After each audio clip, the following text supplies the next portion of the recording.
மூலிகை மசாலா பொருட்கள், நவதானியங்கள், காஃபி தூள், எண்ணெய் அரைக்கும் இயந்திரங்களை பயன்படுத்தி மாதம் 40,000 ரூபாய் வருமானம் பெற தொடர்புக்கு 9894966652. வணக்கம் நேயர்களே. தமிழரின் தொன்மையும் நாகரிகத்தையும் உலக அளவில் பெருமைப்படக்கூடிய ஒரு அபூர்வமான ஆராய்ச்சி முடிவை மாண்புமிகு தமிழக முதலமைச்சர் நமக்கு அளித்துள்ளார். அந்த ஆராய்ச்சியின் முடிவு தமிழ் வரலாறு மட்டுமல்ல, உலக வரலாற்றில் ஒரு முக்கிய இடம் பெறப்போகிறது. உலக அறிஞர்கள் இதை பற்றி மிகவும் பாராட்டியிருக்கிறார்கள். அந்த கண்டுபிடிப்பை அவர் சொல்வதற்கு முன்னாக முதலமைச்சர் என்ன சொன்னார்னு கேட்டிங்கன்னா, தமிழரின் தொன்மையை நான் அறிவிக்கிறேன். தமிழ் நிலப்பரப்பில்தான் இரும்பின் காலம் தொடங்கியது. இந்திய நாட்டுக்கு மட்டுமல்ல, உலகிற்கே மறுபடியும் சொல்லுகிறேன் என்று ஆணித்தரமாக சொல்கிறார். தமிழ் நிலப்பரப்பிலிருந்து தான் இரும்பின் காலம் தொடங்குச்சு. இந்திய நாட்டுக்கு மட்டுமல்ல, உலகுக்கே மறுபடியும் சொல்றேன், தமிழ் நிலப்பரப்பிலிருந்து தான் இரும்பின் காலம் தொடங்குச்சு என்ற மாபெரும் மானுடவியல் ஆய்வு பிரகடனத்தை இந்த நிகழ்ச்சியின் வாயிலாக அறிவிக்கிறேன். இரும்பின் தொன்மை என்ற ஒரு புத்தக வெளியீட்டு விழாவின் போது இது பேசினார் அவர். இந்த ஆராய்ச்சியினுடைய முக்கியமான இது அப்படின்னு கேட்டீங்கன்னா, தமிழ் நிலப்பரப்பில் தான் இரும்பின் காலம் தொடங்கியது. 5300 ஆண்டுகளுக்கு முன்பாகவே உருக்கு இரும்பு தொழில்நுட்பம் தமிழகத்தில் புழக்கத்தில் இருந்துள்ளது. இதுதான் முக்கியமான கண்டுபிடிப்பு. இதே ஒரு மைல்ஸ்டோன்னு சொல்கிறாங்களோ, இந்த வார்ப்பு இரும்பு இல்லாமல், இந்த வார்ப்பு இரும்பு கண்டுபிடிக்க முடியாமல் இருந்தால் அதற்கு பின்னால் வந்த போர் தளவாடங்கள்லாம் வார்ப்பு இரும்பினால் தான் செய்யப்பட்டன. கட்டுமான வேலைகளுக்கு இந்த அயன் ரொம்ப முக்கியம், இந்த வார்ப்பு இரும்பு. ஆக மொத்தம் இந்த கண்டுபிடிப்பு மிக மிக முக்கியமான ஒரு கண்டுபிடிப்பாகும். இந்த கண்டுபிடிப்பினுடைய அடிப்படையான ஒரு இடம் என்ன கேட்டிங்கன்னா, தமிழ் நாகரிகத்தின் தொட்டிலாக கருதப்படும் ஆதிச்சநல்லூர். அதை பற்றி நம்ம சாணக்கியா குரு சேனலில் பல தடவை சொல்லியிருக்கோம். நம்ம தமிழ் நாகரிகத்தின் தொட்டில் ஆதிச்சநல்லூர் தான் இருக்க முடியும் என்பதற்கு இது ஒரு ஆதாரமாக இருக்கிறது. தூத்துக்குடி மாவட்டத்தில் இருக்கிற இந்த ஆதிச்சநல்லூர் பக்கத்தில் சிவகலை, அங்கிருந்து கிடைத்த சில கரிமப் பொருட்கள் சொல்லுவாங்க.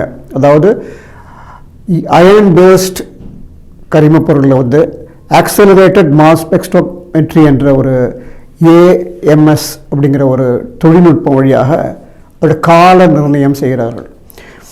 இப்போது தெர்மோலுமினசன்ஸ் சொல்லுவோம், TLS, அந்த மாதிரி இது ஒரு சிஸ்டம்.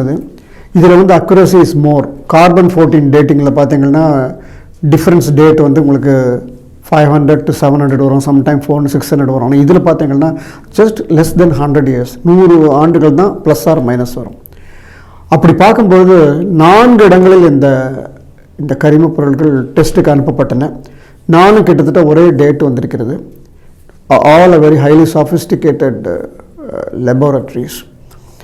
இந்த முடிவை வந்து உலகத்தில் உள்ள மிக பிரபலமான 4 ஆய்வாளர்கள் என்டோர்ஸ் பண்ணியிருக்கிறாங்க, அதை வந்து ஒப்புதல் கொடுத்துருக்காங்க. ஆகவே இந்த கண்டுபிடிப்பு ஒரு நிதர்சனமான டேர்னிங் பாயிண்ட் கண்டுபிடி. இதில் அரசியல் எதுவுமே கிடையாது.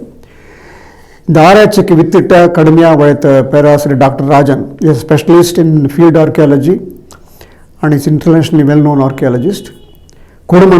கொடுமணல் என்ற இடத்தில் அகழாராய்ச்சி செய்து உலக புகழ் பெற்றவர்.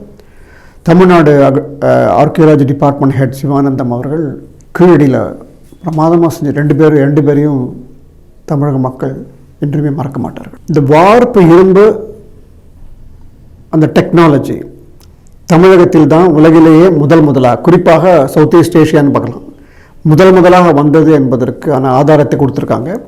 இந்த ஆராய்ச்சியினுடைய முக்கியத்துவம் வந்து வேற ஒரு திசையில் திரும்புதுங்க. ரொம்ப அபூர்வமான ஒரு டேர்னிங் பாயிண்ட் இது. இட்ஸ் கால் ஸ்பின் ஆஃப்னு சொல்லுவாங்க. எல்லா ஆராய்ச்சியிலையும், அதாவது நாகரிகத்திலும் இது கிடைக்காத விஷயம். நீங்கள் உலக வரலாற்றை பார்க்கும்பொழுது அங்கே இருக்கிற அந்த சிவிலைசேஷன்ஸ் எல்லாம் பார்த்தீங்கன்னா செவரல் ஆஃப் த லீனியர், அதாவது ஒரு கலாச்சாரம், ஒரு பண்பாடு ஒரு இப்படி நேரம் போகும், அப்புறம் அப்படி அழிந்து போய்விடும். இன்னொன்று கால் சர்க்குலர் என்பது அதனுடைய வீச்சு வெவ்வேறு இடங்களுக்கு ஒரே சமயத்தில் லேட்டராகவும் போகும், இங்கிருந்து அங்கே பரவும். அப்படி பார்த்தா தமிழ் நாகரிகம், திராவிட நாகரிகம் லீனியர் அல்ல, சர்க்குலர் என்பதற்கு இது ஒரு உதாரணம். எப்படி இந்த வார்ப்பு இரும்பு டெக்னாலஜி ஆதிச்சநல்லூர் இந்த பகுதியில் கண்டுபிடிக்கப்பட்டதை பற்றி இப்போ நம்ம பேசினோம். இதுதான் வந்து ஏர்லியஸ்ட். இதற்கு முன்பாக இந்த ரிப்போர்ட் வரதுக்கு முன்னாடி உலக வரலாற்றில் எந்த பகுதியில் வந்து வார்ப்பு இரும்பு முதலாக கண்டுபிடிக்கப்பட்டதுன்னு பார்த்தீங்கன்னா அனட்டோலியா. இப்போ துருக்கியில் இருக்குது, டர்க்கின்னு சொல்லுவாங்க, துருக்கியில் இருக்குது. அதான் முதல்ல. அப்போ அந்த டேட் இப்போ செகண்டரி ஆகிடுது, நம்மளுக்கு தான் நம்பர் 1.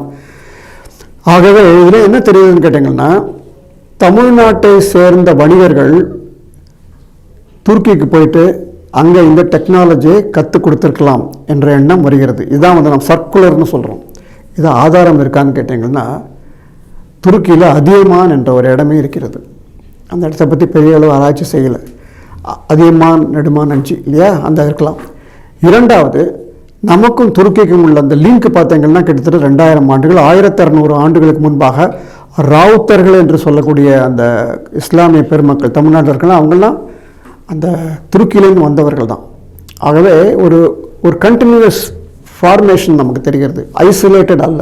இந்த ஆராய்ச்சியினுடைய முடிவு வந்து தனிப்பட்ட தமிழ்நாட்டில் மட்டுமல்ல, இந்த தமிழ் நாகரிகம், திராவிட நாகரிகம் ஸ்ப்ரெட் ஆகிறதுக்கான உதாரணத்தை நான் இப்போ உங்களுக்கு சொல்லியிருக்கேன். ஏற்கனவே நம்ம சாணக்கியா குரு சேனலில் வந்து ஆதிச்சநல்லூர் தமிழ் நாகரிகத்தின் தொட்டில் என்ற நிகழ்ச்சிகள் கொடுத்துருக்கோம்.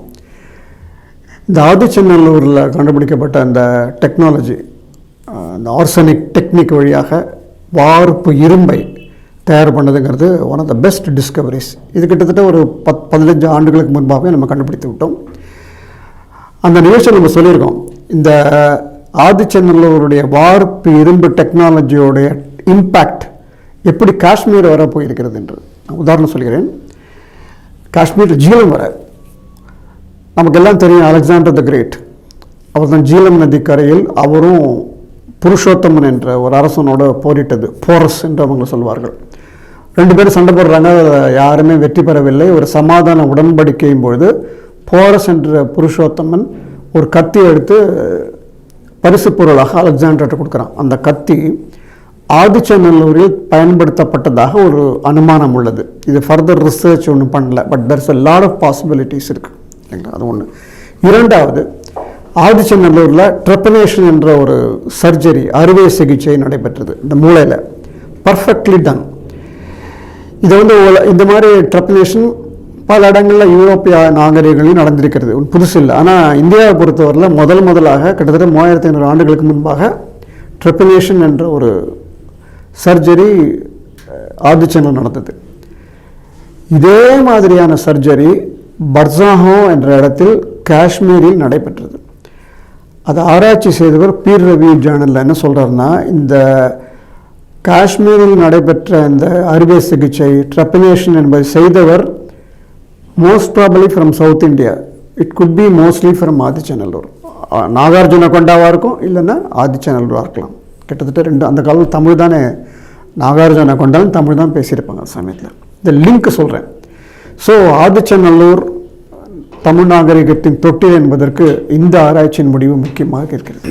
ஆக மொத்தம் இந்த உருக்கு இரும்பு தொழில்நுட்பம் தமிழ்நாட்டிலிருந்து துருக்கிக்கு போயிடலாம், ஃப்ரம் துருக்கியிலேருந்து central Asia, Asia minor, eastern Europe, western யூரோப்புக்கு போயிருக்கலாம் என்ற எண்ணங்கள் வருது. ஃபர்தர் ரிசர்ச் தான் நம்ம ப்ரூவ் பண்ணணும். So it's very very important Discovery. இதற்காக தமிழக அரசை பாராட்ட வேண்டும். உலகத்தில் இருக்கிற அத்தனை 12 கோடி தமிழர்கள் அல்லவா, அவங்க எல்லாம் மகிழ்ச்சியான செய்தி இதுதான். It has been proved also to some extent. சில பேர் கேட்கலாம், இனிமேல் வரக்கூடிய அகழாராய்ச்சியில் இதை விட பழமையான ஒரு கால வரவேற்பு இந்தியாவில் வேறு பகுதியில் கிடைக்கலாமா என்று கேட்டால் கிடைக்கிறதுக்கான சான்சஸ் இருக்குது. ஆனாலும் இப்போ நமக்கு இருக்கிற அந்த சர்க்குலர் லீனியேஜ், சிங்கிள் இல்லை, சர்க்குலராக போகிற அந்த ஆராய்ச்சியுடைய அந்த வீச்சை பார்க்கும்போது இதுதான் மிகவும் பழமையான ஒரு இடமாக இருக்க வேண்டும். அதாவது வார்ப்பிரும்பு ஆஸ் ஃபார் அஸ் ஸ்மெல்டிங் த அயன்கிறது பார்த்தீங்கன்னா நம்ம தமிழ்நாடு தான் என்பது கிட்டத்தட்ட முடிவு செய்யப்பட்டது தான் தோன்றுகிறது. இப்போ நீங்கள் கேள்வி கேட்கலாம், சரி கிட்டத்தட்ட ஒரு 4000 ஆண்டுகள் 4500 ஆண்டுகளுக்கு முன்பாகவே வார்ப்பு இரும்பை தயார் பண்ணக்கூடிய அளவுக்கு தமிழர்கள் சிறப்பாக இருந்திருக்கிறார்கள், என்ன மொழிகள் அவங்க பேசியிருப்பார்கள்? ஆப்வியஸ்லி தமிழ் தானே என்று நீங்கள் சொல்லலாம். பட் ஆதாரம் கேட்பாங்க இல்லையா, என்ன மொழியில் அவங்க பேசியிருப்பாங்க, புரோட்டோ தமிழா, என்ன தமிழில் பேசியிருப்பாங்க அப்படிங்கிறதெல்லாம் ஒரு கேள்வி வரும். இந்த கேள்வி ரொம்ப முக்கியமான கேள்வி. இதற்கு பதில் நம்ம எப்படி சொல்லணும்னு கேட்டிங்கன்னா, இப்போது ஒரு மொழியினுடைய கால வரையறுப்பை கண்டுபிடிப்பதற்கு நமக்கு கல்வெட்டு ஆதாரங்கள், லிட்ரேச்சர் தான். லிட்ரேச்சர் எல்லாமே லேட்டாக வந்தது தான். அப்படி பார்த்தாங்கன்னா இந்தியாவில் வந்து 2 பழமையான மொழிகள்.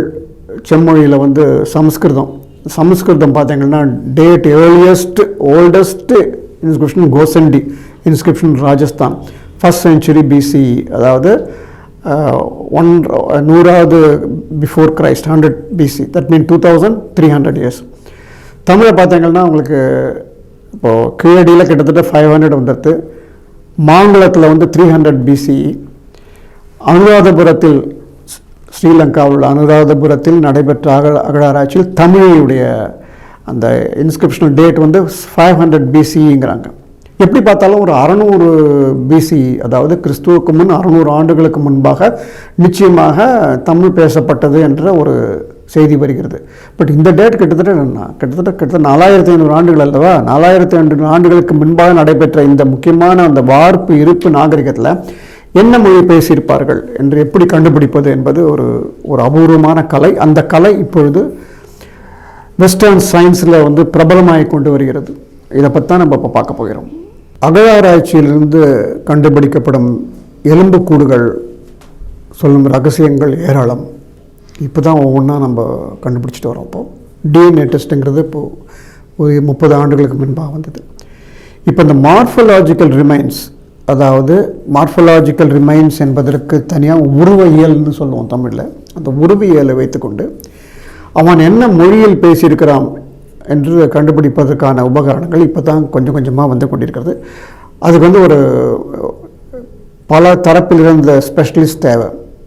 Apart from archaeologist, you have physical anthropology, cultural anthropologist, linguist, அப்புறம் வந்து பெலியோஎலன்டாலஜிஸ்ட். இவ்வளோ ஒன்றாக சேர்ந்து செஞ்சு இந்த ஆராய்ச்சியை செய்ய வேண்டும். நமக்கு அதுக்கு ஸ்கோப் இருக்குது. ஆதிச்சநல்லூரில் கிட்டத்தட்ட ஒரு 98 எலும்புக்கூடுகள் கண்டுபிடிக்கப்பட்டுள்ளன. எல்லாமே archaeology department, archaeology survey of India, டெல்லியில் தான் இருக்குன்னு நினைக்கிறேன். அது கிட்டத்தட்ட many of them are fossilized also.